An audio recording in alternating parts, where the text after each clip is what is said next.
Aleluya. Creo que los niños ya han pasado a sus respectivas clases y nosotros nos vamos a quedar aquí ahora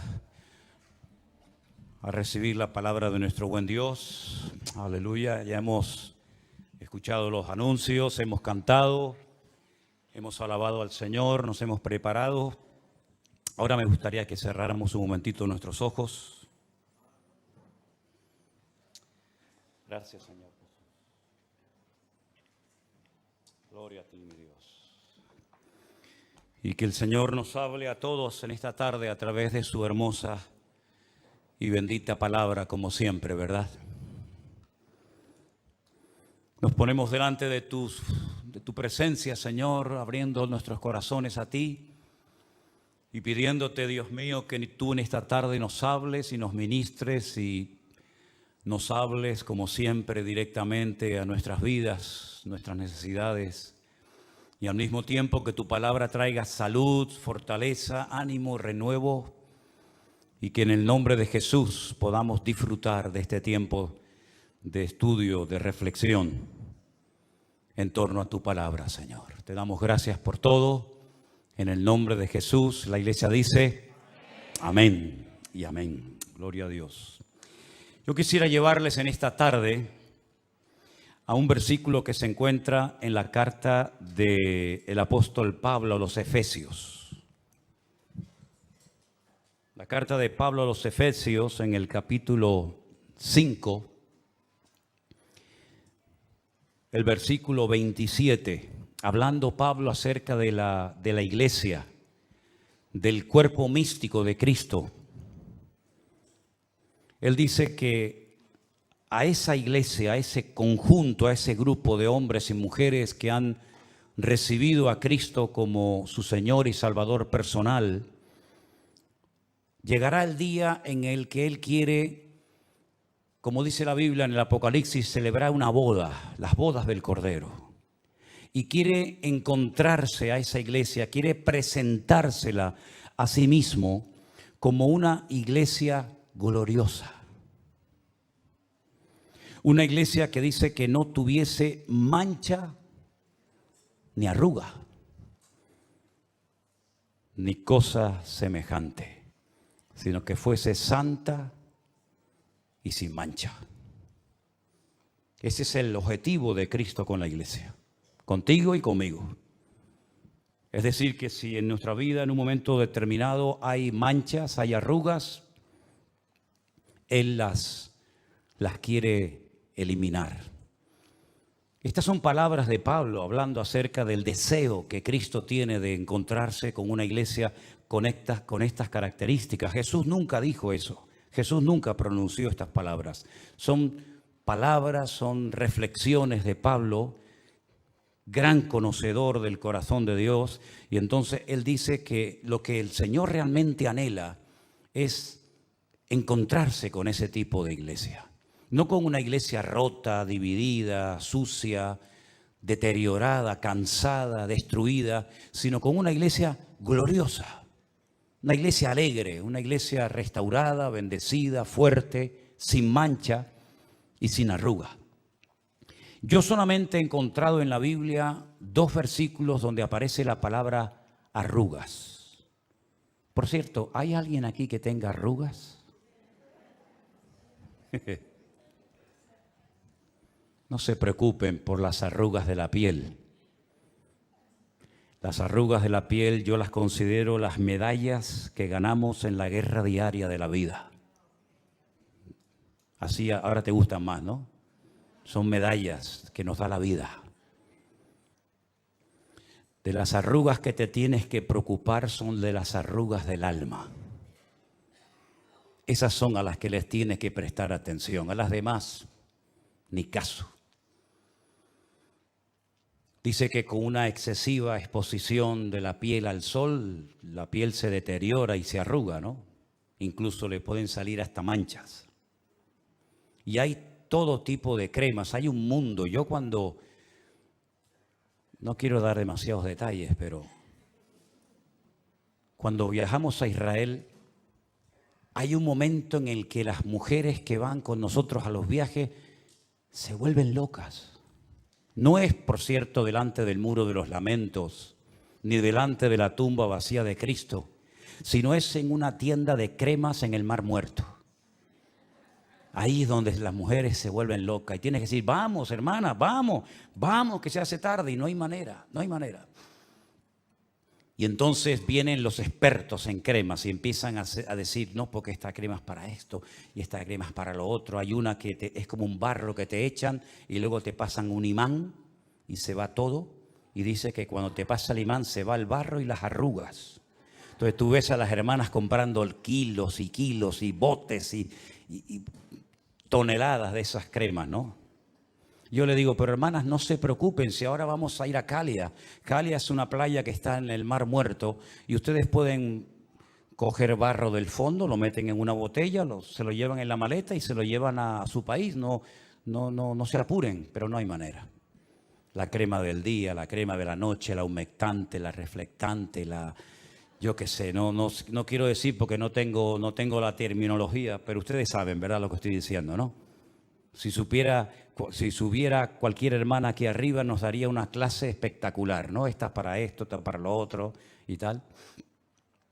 Y yo le digo a las hermanas, no solamente pueden conseguir barro del Mar Muerto gratis ahora cuando vayamos allí a bañarnos. Algunos se revuelcan allí como si fueran cerditos allí, ¿no? Sino que además ese agua rejuvenece, les digo. Y entonces, claro, como las hermanas, cuando lo digo serio, todo lo que digo se lo creen. De verdad, pastor, digo, las aguas del Mar Muerto rejuvenecen. Está muerto, pero rejuvenecen. Le digo, mire hermana, una vez bajé yo de Jerusalén con un autobús lleno de mujeres, mayores, ya grandes, todas ellas. Y cuando subí a Jerusalén, yo miraba para atrás, digo, pero subo con un autobús de niñas, de tanto que rejuvenecieron todas. Y una hermana salió y un poco enojada, un poco enfadada, me dice, pues pastor, yo he salido y yo no he visto ningún cambio ni ninguna. Y digo, pero es que usted necesita más de un baño, hermana. Usted necesita un par de horas allá adentro. Así que no se enfade conmigo, pasa que estuvo poco tiempo y el Mar Muerto le quitó 2 semanas, pero si quiere quitarle años, usted tiene que estar ahí metida hasta el próximo viaje que volvamos, ¿no? Y también las aguas del Mar Muerto, y esto es verdad, no es broma, le digo, a hoy se va a comprobar si lo que su marido le regaló en su día era oro o era una porquería. Porque si no es oro, en cuanto se meta ahí, las aguas del Mar Muerto destruyen todo metal que no sea oro. Entonces ha habido enfados de hermanas que decían, mira, tú me dijiste que era oro y ahora resulta esto una moneda. Digo, bueno, mejor no se metan con nada por si acaso, ¿no? El primer versículo de la Biblia que aparece la palabra arrugas, ¿saben dónde está? En el libro de Job. Está en Job capítulo 16, verso 8. Y dice así, tú me has llenado de arrugas. Es Job hablando con Dios. Tú me has llenado de arrugas. Testigo es mi flacura, que se levanta contra mí para testificar en mi rostro. Parece ser que los sufrimientos de Job produjeron en él un envejecimiento, un deterioro tan tremendo que dice que comenzaron a aparecer un montón de arrugas en su cuerpo, en su cara sobre todo, ¿verdad? Ahora es interesante notar que este término, estas palabras arrugas y manchas, las emplea Pablo para hablar del deseo que el Señor tiene de encontrarse con una iglesia en óptimas condiciones, sino, como dije antes, una iglesia destartalada que da pena verla. Una iglesia gloriosa, sin manchas, sin arruga, triunfante, victoriosa, en pie, firme, avanzando, ¿verdad? Eso es lo que el Señor viene a buscar a nuestras vidas. Ahora, hay elementos que para mí son muy importantes a la hora de relacionarnos con el Señor, a la hora de vivir nuestra vida cristiana. Y es, número 1, cómo yo me veo y cómo Dios me ve. Porque a veces yo me puedo ver mejor de lo que realmente estoy. y me estoy engañando, creyendo que estoy bien y después resulta que no estoy tan bien como yo pensaba. O culpándome constantemente porque no me veo con esa madurez, con esa santidad, con esa obediencia, con esa espiritualidad que el Señor demanda de mí. Y entonces, en vez de producir un orgullo, lo que crea es un sentimiento de culpabilidad que termina matando. Y el sentimiento de inferioridad, el sentimiento de culpabilidad, el miedo, el temor, la ignorancia, etcétera, etcétera, arrugan el alma. Después os voy a leer unas palabras, porque yo estuve durante un tiempo dando unas clases acerca de lo que es el alma, de la estructura del alma. ¿Para qué puso Dios el alma en nosotros? ¿Cómo funciona? ¿Cómo sabemos si estamos siendo impulsados por el espíritu o por el alma? ¿Verdad? Ahora, es interesante notar que, por ejemplo, cuando vemos en la palabra de Dios a la iglesia de la Odisea, la última que se menciona en la Biblia, en el libro de Apocalipsis, lo que la iglesia decía, lo que los miembros comentaban entre ellos acerca de su condición espiritual, en nada coincide con el concepto que Dios tenía de ellos. Porque ellos llegaron a decir cosas como esta, escucha, nos hemos enriquecido, no tenemos necesidad de nada. Son expresiones muy fuertes. ¿Cómo una iglesia, cómo un cristiano puede llegar a un punto de creerse, de autoengañarse, creyendo que ya no necesitas de nada, que ya eres el sello de la perfección, ¿verdad? Sin embargo, el Señor, cuando le habla a esa iglesia, lo que opinaba el Señor de ellos era completamente diferente a lo que ellos decían de sí mismos. Ellos decían, nos hemos enriquecido y de ninguna cosa tenemos necesidad. Y el Señor les dice, pobres, ciegos, desnudos, desventurados. Que no coincide ni una palabra de lo que el Señor dice de ellos a lo que ellos decían de sí mismos. Incluso a esa iglesia le pasó algo terrible, que para mí es la peor tragedia que le puede ocurrir a una iglesia, a un creyente, y es perder la presencia del Señor y no darse cuenta. Porque es ahí donde el Señor dice, he aquí estoy a la puerta y llamo. Si alguno oye mi voz y abre la puerta, entraré a él, cenaré con él y él conmigo.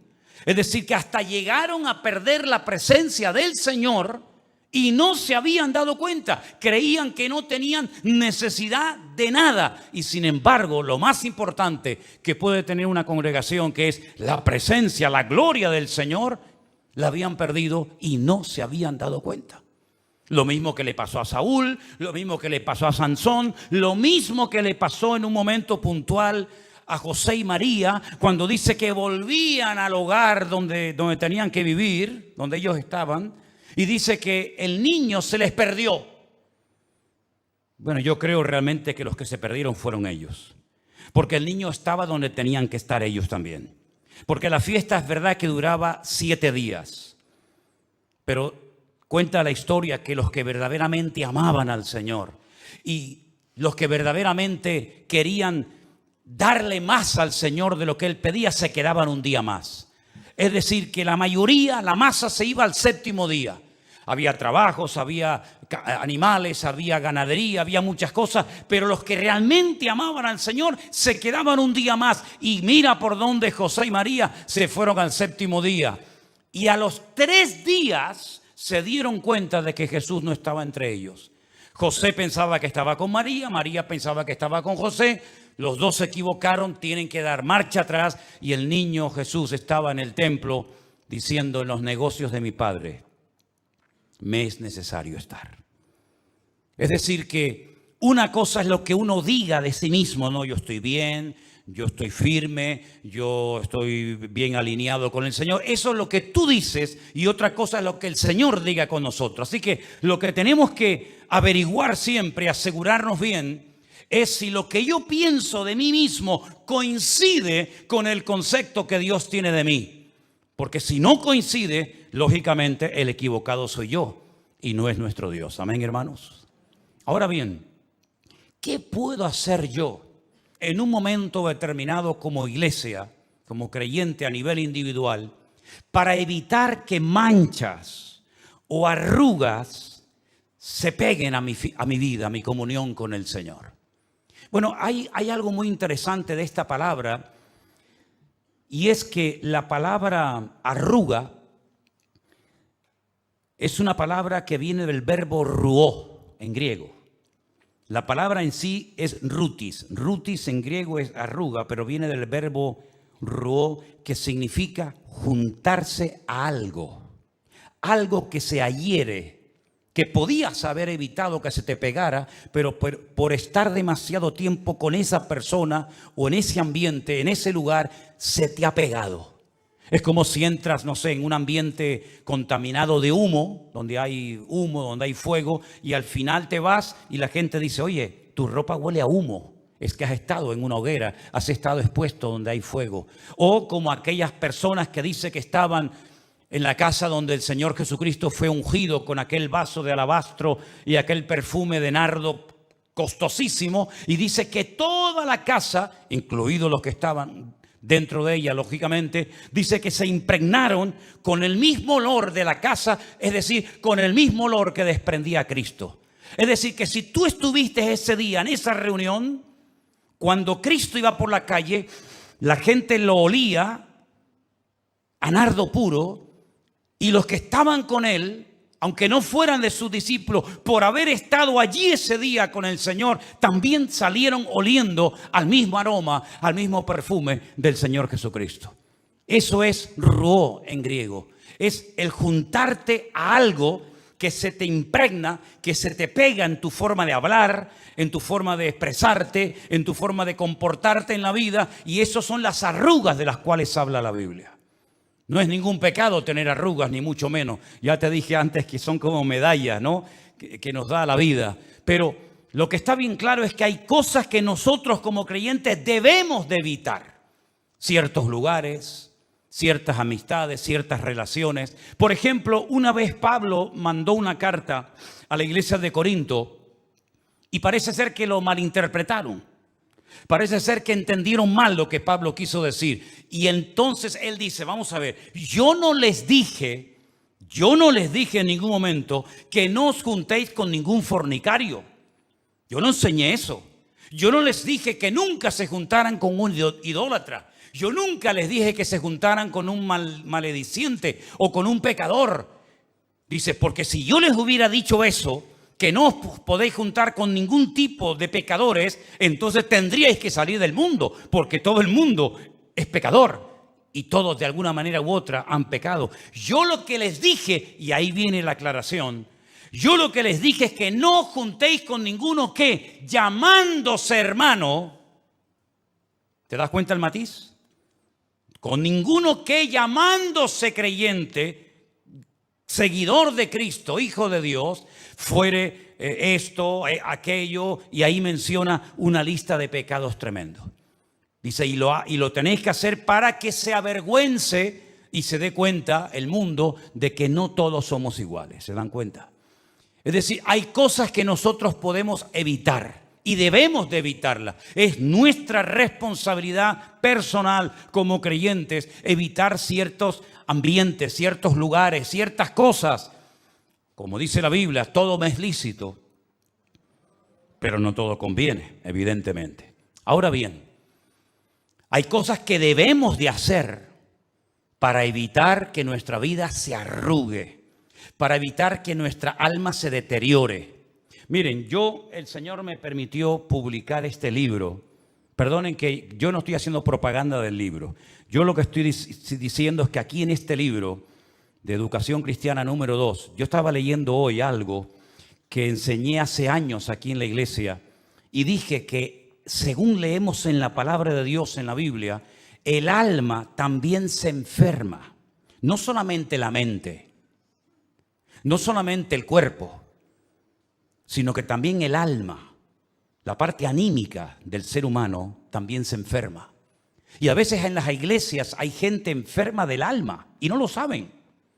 Y di una lista de enfermedades del alma, como por ejemplo la melancolía, el miedo, el desánimo, el vacío constante, la desgana, la insatisfacción, la opresión, la insensibilidad, la hipersensibilidad, la amargura, la intranquilidad, el sentimiento de culpa, la constante atracción por cosas dañinas o peligrosas, el énfasis distorsionado a hacer siempre algo para estar entretenido y ocupado, ¿verdad? Y después di un poquito más adelante, en la página 46, una pequeña lista de versículos donde aparece la palabra alma, cómo se manifiesta y cómo actúa. Por ejemplo, ¿quién no conoce el Salmo 23? Dice la Biblia, en el Salmo 23, verso 3, Él confortará mi alma. Algo hará el Señor en mi alma que va a traer confort, va a traer tranquilidad, ¿verdad? Después dice el Salmo 19, verso 7, que la palabra de Dios, al exponernos a la palabra de Dios, nos transforma y restaura nuestra alma, que es el asiento de nuestras emociones y recuerdos, etcétera, etcétera. También en el Salmo 41, verso 4, el salmista le decía al Señor, Señor, sana mi alma. También le decía el rey David al Señor en el Salmo 142, verso 7, Señor, saca mi alma de la cárcel para que alabe tu nombre. Y entonces me rodearán los justos y tú me serás propicio.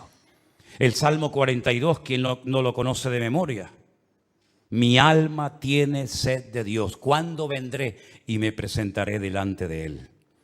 Y así podríamos hablar de docenas y docenas de textos bíblicos donde aparece el alma, sus funciones, cómo se manifiesta, cómo se arruga o se deteriora. Y al mismo tiempo, ¿qué podemos hacer para que el alma sea restaurada y mi vida sea espíritu, alma y cuerpo totalmente restaurado y transformado por el poder de Dios? Una de las cosas que debemos de hacer es lo que nos dice Romanos capítulo 12, versículos 1 y 2. Versículos que sabemos prácticamente todos los creyentes de memoria y que dicen así. Así que, hermanos, os ruego por las misericordias de Dios que presentéis vuestros cuerpos en sacrificio vivo, santo, agradable a Dios, que es vuestro culto racional. Es decir, tiene que haber una entrega por mi parte, tiene que haber una disposición de mi voluntad de rendirme al Señor como si fuera un sacrificio, pero en este caso no un sacrificio muerto como los que hicieron los israelitas durante siglos, sino un sacrificio vivo. Y entonces si hago esto, si hago lo que me indica el versículo 1, entonces podré ir al versículo 2, que también es muy interesante, que dice, no os conforméis, es decir, no haya ni un solo ápice de conformismo en vuestra vida. No os conforméis, sino transformaos por medio de la renovación de vuestro entendimiento. Ahí entra en juego la mente, para que podáis comprobar cuál sea la buena voluntad de Dios, agradable y perfecta. Si nosotros hiciéramos un esfuerzo personal por poner en práctica Romanos 12, 1 y 2 a lo largo de nuestra vida sería una maravilla.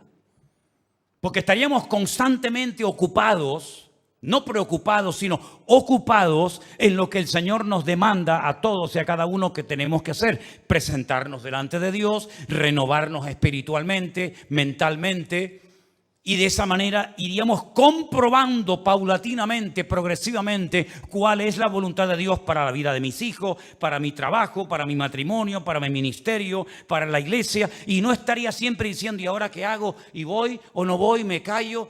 ¿Será que el Señor me llama? ¿Será que no me llama? Y no sé qué. Sino que si hiciéramos lo que dice ese texto, esos dos versículos, en todo momento podríamos decir, no, la voluntad de Dios es esta. ¿Y cómo lo sabes? Pues porque he hecho lo que dice la Biblia. Que cuando me dejo transformar, cuando me dejo tratar y moldear por el Señor, cuando presento mi cuerpo como sacrificio vivo, cuando renuevo mi mente, yo puedo saber en todo momento cuál es la voluntad de Dios, que dicho sea de paso, tiene las siguientes características. Es santa, agradable y perfecta. Bendito sea Dios. Simplemente, digo entre comillas, por poner en práctica esos dos versículos. Pero hay otra porción tremendamente interesante que yo quiero compartir con ustedes en esta tarde para darte material para que sepas cómo evitar las arrugas, las enfermedades de tu alma y puedas ser un cristiano victorioso todos los días de tu vida. Leamos lo que dice Filipenses capítulo 3, del versículo 12 en adelante. No que lo haya alcanzado ya, palabras de Pablo, ni que ya sea perfecto, sino que prosigo por ver si logro hacer aquello para lo cual fui también asido por Cristo Jesús. Es decir, yo aún no he llegado a la meta, no he llegado, soy consciente de ello, estoy en ese proceso, estoy peleando la buena batalla, estoy tratando de acabar la carrera. Ya en Timoteo dice que ya la acabó, pero ahí estaba todavía corriendo la carrera. Y dice que prosigo. Todavía estoy tratando de avanzar, de superar, de crecer, de madurar, de dejar cosas, etcétera, etcétera. Incluso como material para añadir un poco más, Pablo llega a decir en otra carta, pero que es complementaria con esto, que había cosas que él hacía que no quería hacer. Y también dice que había cosas que hacía que no quería hacer y cosas que no hacía que quería hacer. Y entonces dice, pero ¿esto qué me está pasando? Hay algo que me está dominando por dentro. Es la ley del pecado. ¿Quién me librará de este cuerpo de muerte? Él está poniendo su corazón encima de la mesa como apóstol. Él no finge, él no aparenta ser un Superman, un superhombre, sino que él dice, hermano, miserable de mí, ¿quién me librará de este cuerpo de muerte? Pero termina diciendo, pero ninguna condenación hay para los que están en Cristo Jesús, los que no andan conforme a la carne, sino conforme al Espíritu. Así que vemos ahí el deseo de Pablo de poder alcanzar aquello para lo cual un día el Señor lo alcanzó a él. Y dice, qué interesante el siguiente texto, hermanos, yo mismo no pretendo haberlo ya alcanzado, pero una cosa hago. Vamos a ver qué hacía este hombre. Porque si él lo hacía, yo creo que también es bueno que nosotros lo hagamos. Él lo que hacía era olvidando ciertamente lo que queda atrás. Pasando página del pasado. No viviendo en el pasado, condicionando mi presente e hipotecando mi futuro. Olvidando ciertamente lo que queda atrás. No soy un esclavo de mi pasado, sino que lo olvido. Y dice, extendiéndome a lo que está delante. Hay personas, aunque sean creyentes, personas que incluso pudieron ser criadas en el Evangelio, que están siempre hablando de su pasado. Algo hicieron, saben que lo hicieron mal, algún pecado que cometieron, algún desliz que tuvieron, en fin, lo que sea, y están como con una herida abierta constante y permanentemente. Y no pasan la página, no superan el pasado. Por eso su presente es catastrófico. Por eso su presente es un desastre. No se gozan. Están en el culto, están bien, salen de la iglesia y se les va la bendición. Es como si le pincharan un globo y se va todo lo que tienen, todo lo que han podido recibir en una reunión, en un culto. ¿Por qué? Porque son víctimas, son esclavos de su pasado. Y Pablo dice, yo lo que hago es olvidar mi pasado. Bueno, y si queremos ir más allá en esta idea, el creyente no tiene pasado. Amén, hermanos. Porque dice la Biblia que las cosas viejas pasaron. Y aquí todo es hecho nuevo. El que está en Cristo, cuidado, el que no está en Cristo. Pero el que está en Cristo es nueva criatura. Es una nueva criatura, es una nueva creación. Y las cosas viejas pasaron. Y aquí todo es hecho nuevo. ¿Hay algún versículo más? El siguiente. Prosigo a la meta, al premio del supremo llamamiento de Dios en Cristo Jesús. Es decir, allí delante hay un premio. Allí delante hay un galardón. Aquí no lo tengo. Voy corriendo, voy avanzando, pero si yo me paro, lo pierdo, porque no es cuestión de correr una temporada. No es cuestión de estar bien un tiempo. Bueno, si usted ha corrido, si usted ha dejado el pecado, si usted ha dejado su mala vida, bautizándose, incluso dando testimonio y ejemplo de una forma representativa, simbólica, de que usted ha superado su pasado o quiere superar su pasado. Estupendo, genial, pero no sea como Abraham.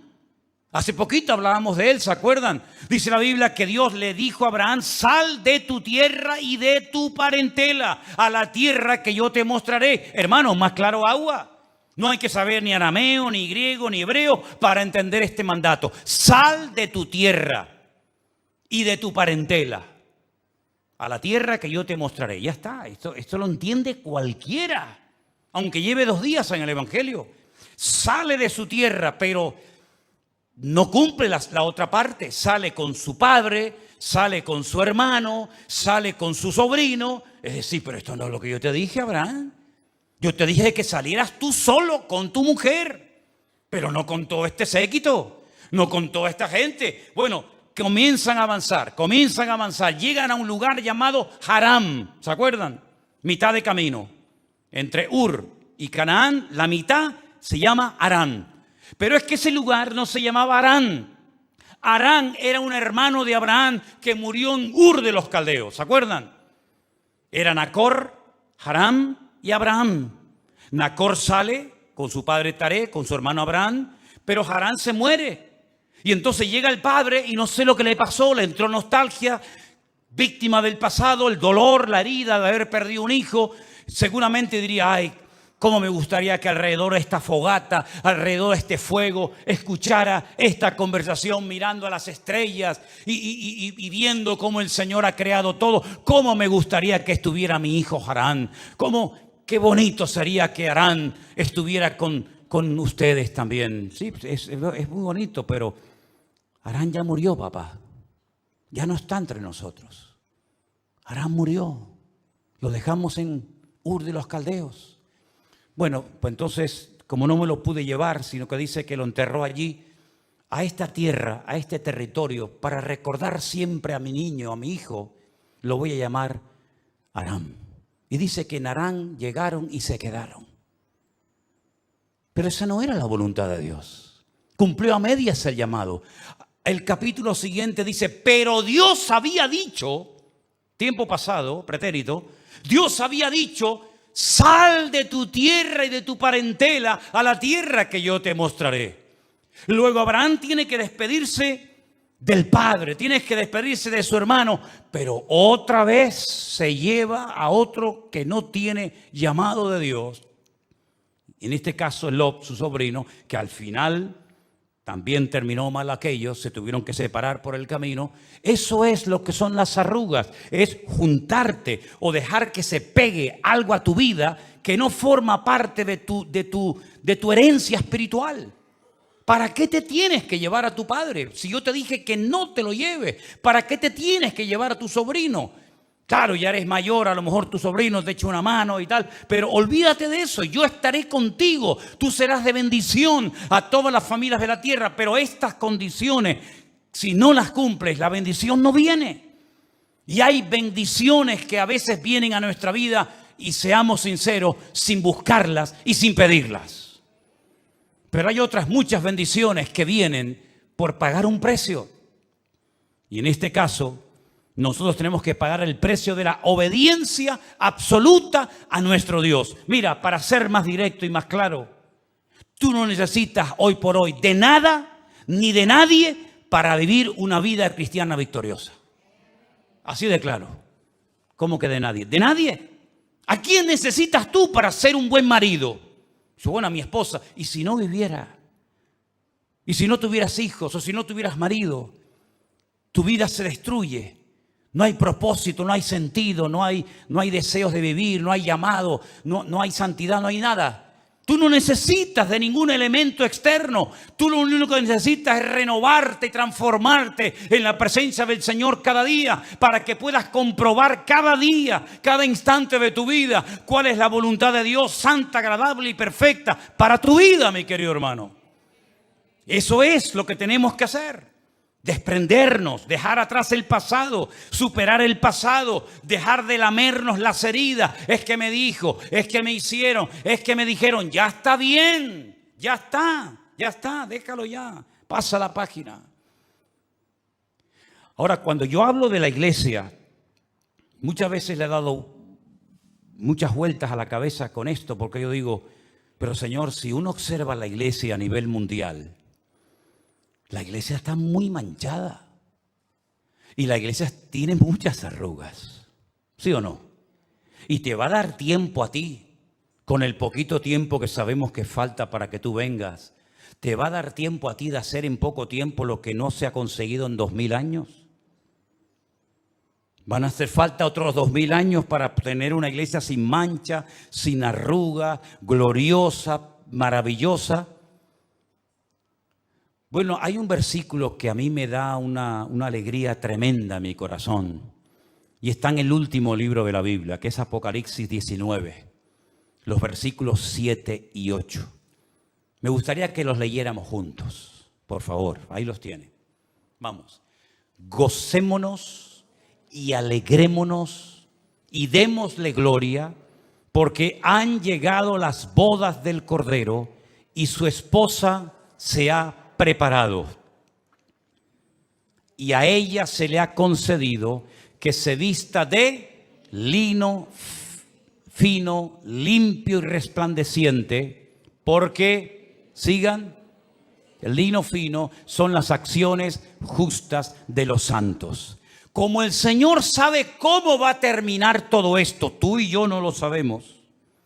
No sabemos el futuro. El único que sabe y conoce perfectamente el futuro es el Señor. El Señor nos da un adelanto y nos dice, al final de los tiempos, esa iglesia con problemas, esa iglesia dividida, esa iglesia imperfecta, esa iglesia que parece que no termina de componerse, etcétera, etcétera. A esa iglesia yo la vestiré de lino fino y resplandeciente. Y ustedes podrán decir, gocémonos y alegrémonos porque han llegado las bodas del Cordero. Haba Nagila Haba Benismeja, esa canción tan famosa, ¿no? La canción que cantamos cuando vamos navegando en el barco en el mar de Galilea. Haba Nagila Haba. Este es el versículo. Gocémonos y alegrémonos. Haba Nagila Haba Benismeja. Eso es lo que significa. En otras palabras, llegará el momento en el que la iglesia será perfecta. Pero esa perfección solamente la alcanzaremos cuando lleguemos a la presencia de nuestro Dios. Mientras tanto, todavía hay muchas cosas que superar. Todavía hay muchas relaciones tal vez deterioradas que se tienen que restaurar. Y todavía hay muchas arrugas y manchas que tenemos que trabajar en cada una de ellas. Amén, hermanos. Y que yo sepa, perdone si me equivoco, que yo sepa, las arrugas, ¿saben cómo salen? No las del cuerpo, no lo hagan, sino las de la ropa. ¿Cómo salen? Ahí está. Gracias. Con ese aparato. ¿Ustedes se acuerdan las planchas antiguas que había que ponerle carbón dentro? Ustedes no habían nacido cuando eso, ¿no? Hoy en día las planchas son inteligentes. Lo hacen todo. Ya no hace falta ni que sepa planchar, hermano. ¿Cuántas camisas has quemado? ¿Cuántos pantalones? Ya no te preocupes. Son inteligentes. Te hacen así. Te echan un vapor, ¿verdad? Y con calor salen las arrugas. ¿No será que a veces el corazón de la iglesia está un tanto frío o tibio? Le falta el calor del Espíritu Santo de Dios, de la presencia de nuestro amado Dios. Y por eso puede ser que las arrugas no se van y las manchas no se quitan. No necesitaremos más del calor, del fuego del Espíritu Santo para que esas arrugas se vayan y nos presentemos delante del Señor sin mancha y sin arruga, ni cosa semejante. La Biblia nos dice que la iglesia de la Odisea tenía el corazón tibio. Dice, ni fríos ni calientes. Una tibieza, una indiferencia total y absoluta. Una falta de definición. Dijo el Señor, ojalá fuerais fríos, ojalá fuerais calientes, pero tibios os vomitaré de mi boca. Ahora sí que te hago esta pregunta y Contéstatela para ti mismo. ¿Cómo está tu corazón y tu relación con Dios? Bien caliente con el fuego del Espíritu de Dios, ardiendo más que nunca, decía Pablo. ¡Aviva el fuego, Timoteo! Que a veces trabajando para otros se enfría uno. Por atender la viña ajena, descuidé mi propia viña. ¿Se dan cuenta? Aviva el fuego, Timoteo. Cuídate de ti mismo. Cuida la doctrina, cuida a los hermanos, cuida a la iglesia, pero sobre todo cuídate a ti mismo, porque de ti depende mucho en el reino y en la obra de Dios. Así que aviva el fuego del don de Dios que está en ti. Pero por otra parte también sabemos que hay gente que se enfrían, que se congelan espiritualmente hablando. Les da lo mismo todo, que se condenen, que se salven, que vengan muchos, que vengan pocos. Tan fríos, tan congelados completamente. Y luego están los tibios, los que no terminan de estar en un lugar ni en otro. Y el Señor dice que a ese tipo de creyentes, a ese tipo de iglesia, los vomitará de su boca. Es la primera vez que yo sepa que en la Biblia aparece esa expresión tremenda. A los tibios los vomitaré de mi boca. Entonces le dice el Señor, te aconsejo que de mí compres oro, que significa, ¿verdad?, la fe, que unjas tus ojos con colirio para que puedas ver. En otras palabras, le da el secreto, las herramientas para que puedan volver a tener fuego en sus corazones. Lo mismo le pasó a la primera iglesia, la que se menciona en el Apocalipsis capítulo 2. Habéis trabajado, habéis sufrido, habéis probado a los que se dicen ser apóstoles y los habéis hallado mentirosos, pero tengo contra ti que se ha enfriado tu corazón. Eso es dejar el primer amor, ¿sí o no? Tengo contra ti que has dejado tu primer amor. Has dejado el fuego, has dejado que otras cosas o personas me desplacen de tu vida y ahora le dedicas más tiempo a estos caprichos, a estos deportes, a estos entretenimientos y juguetes que a mí, cosa que hacías antes. Y sin darte cuenta te has ido enredando, no dándole importancia a las horas que pasas ahí delante de una pantalla o sabe Dios qué, no te has dado cuenta de que yo ya no soy lo primero en tu vida. Cantas, alabas, vienes a la iglesia, participas de vez en cuando, pero ya no es como antes, ya no es como al principio. Y entonces el Señor le ordena, le exhorta, sacude a la iglesia de la Odisea para que vuelva otra vez a recuperar. Dice, y si no, quitaré tu candelero, es decir, quitaré tu luz y se la daré a otros. Hay una parábola muy interesante, es la última, de todas las parábolas de Cristo, la última que enseñó fue la de las 10 vírgenes. 10, las 10 fueron a esperar al esposo. Así era la costumbre en aquella época, ¿verdad? Fueron a buscar al esposo, tardaba el esposo en venir. Dice la Biblia que todas se quedaron dormidas, pero cuando vino la voz, el anuncio de que ya viene el amado, ya viene el esposo, todas se levantaron, pero unas se dieron cuenta de que el aceite se había consumido y tenían que poner de repuesto aceite de oliva en la lámpara y no tenían. Y entonces dice, déjame un poco, que se me apaga la lámpara. Y dice, no, porque si te doy a ti, pues ni te va a llegar a ti, ni me va a llegar a mí. Lo que tienen que hacer es ir a comprarla y si no, hubieran pensado antes traer aceite de repuesto.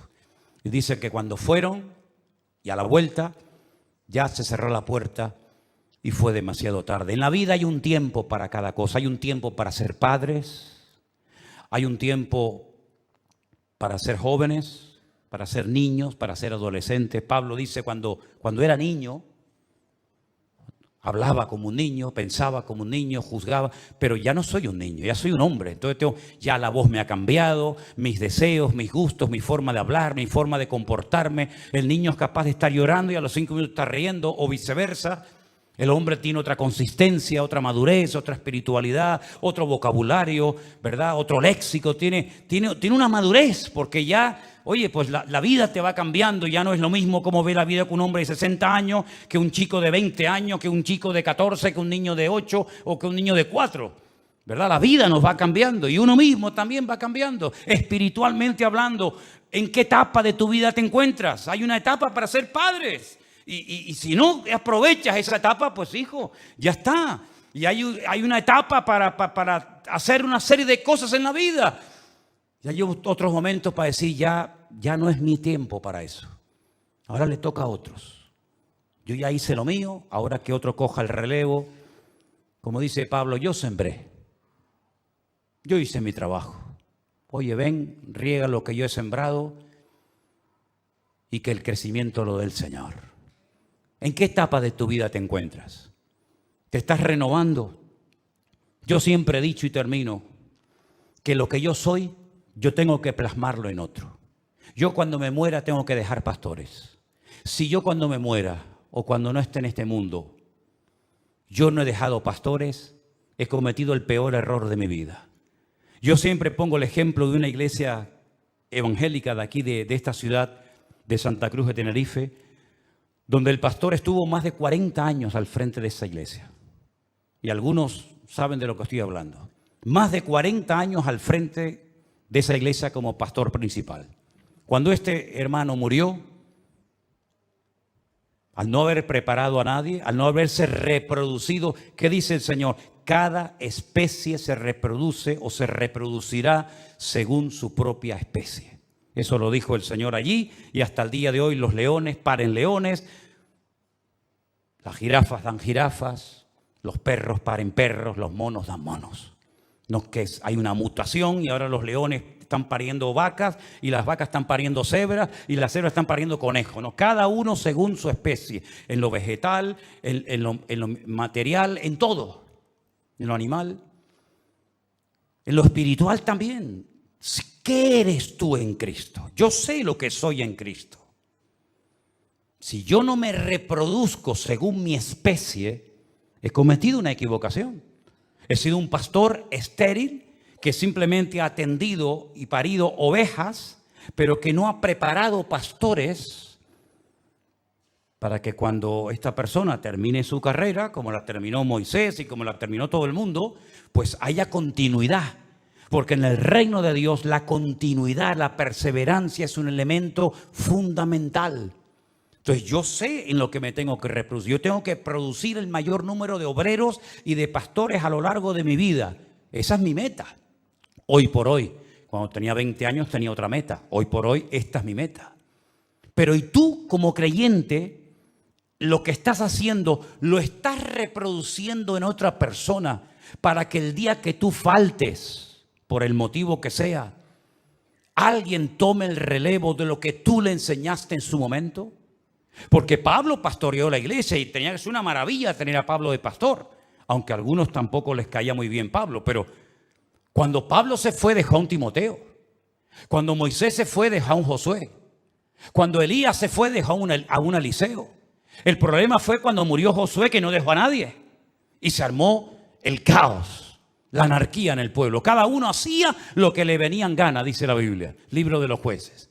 Cuando se murió Eliseo, un caos terrible porque no dejó sucesor, no dejó heredero. Tú tienes que buscar tu heredero, tu escudero espiritualmente hablando.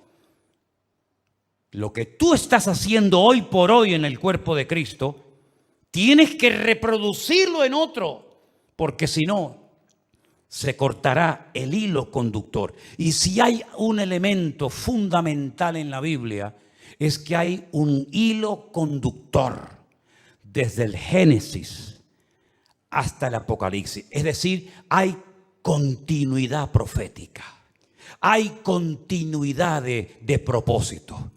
No es que Dios dijo una palabra, se murió ese profeta y ahí se quedó en el vacío, en el limbo. No, sino que hay una continuidad y muere un profeta y se levanta otro, y muere un juez y se levanta otro, y muere un sacerdote y se levanta otro, y hay continuidad hasta llegar a Cristo. Y Cristo, nuestro sumo sacerdote, nos dice hoy en día que cada uno de nosotros, según la actividad propia de cada miembro, Efesios 4, el cuerpo se va creciendo por la actividad propia de cada miembro y nos vamos reproduciendo en otras personas. Y como alguien me dijo hace muchos años y no entendí lo que dijo, créame, no lo entendí, hoy en día sí lo entendí, hoy sí lo entiendo. En un congreso de pastores hace muchos años, un pastor invitado dijo la siguiente frase. Repito, yo en ese momento, no sé si hasta me molestó, pero no la entendí. Él dijo, el mayor trabajo de un pastor es quedarse sin trabajo. Parece como una incongruencia, ¿no? En otras palabras, como le dijeron a aquel gran varón de Dios que estaba arando en el campo y le dijeron, ¿qué te falta a ti hacer en la vida?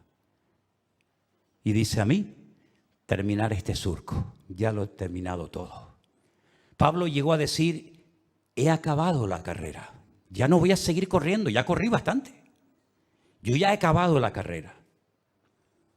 Yo ya he peleado la batalla. Llevo años peleando, llevo años corriendo, pero ya no voy a pelear más y ya no voy a correr más. Ahora me espera la corona que el Señor me dará a mí, el juez justo de toda la tierra. Entonces uno tiene que pararse y decir en qué momento, en qué etapa de la vida me encuentro, porque hay cosas que en este momento tú no te puedes permitir como creyente. Hace años cuando comenzaste, sí, algunas palabras, algunas reacciones, algunos deseos, algunas tendencias, algunas inclinaciones, puede ser, eras un bebé, estabas empezando, estabas iniciando en esta carrera, pero hoy en día no.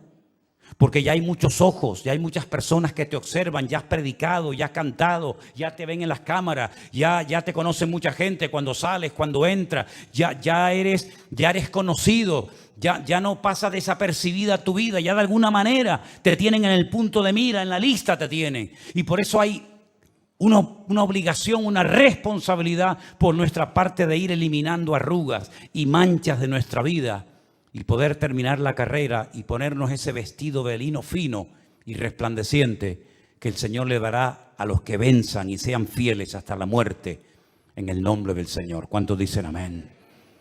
Cierra tus ojos un momentito en esta noche, hermano, y medita y reflexiona en esta palabra. Manchas, arrugas. Sería terrible que una novia a punto de casarse apareciera en la iglesia con ese vestido totalmente arrugado y manchado. Sería una vergüenza indescriptible. Sería terrible para ella, para sus padres, para su novio, para los invitados, esperar y esperar con ansias a esa novia y verla entrar totalmente sucia, el vestido totalmente roto, totalmente desgastado, viejo. ¿Cuántas horas se pasa, verdad, una novia preparándose para ir al encuentro de su amado? ¿Cuántas horas se pasa esa novia tratando de arreglarse lo mejor posible para que su novio la encuentre perfecta y hermosa, para que no haya nada en su vestimenta que se vuelva en su contra? El Señor nos está dando tiempo para arreglar nuestra vida delante de Él. Sea como sea, arréglate lo antes posible para venir al encuentro de tu Dios. Sumérgeme en el río de tu espíritu. Necesito refrescar este seco corazón sediento de ti. Sumérgeme en el río de tu espíritu.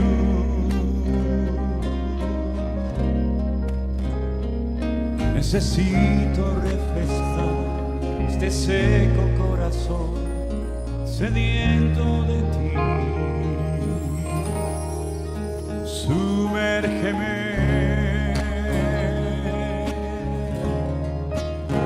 sumérgeme, sumérgeme. Sumérgeme, sumérgeme,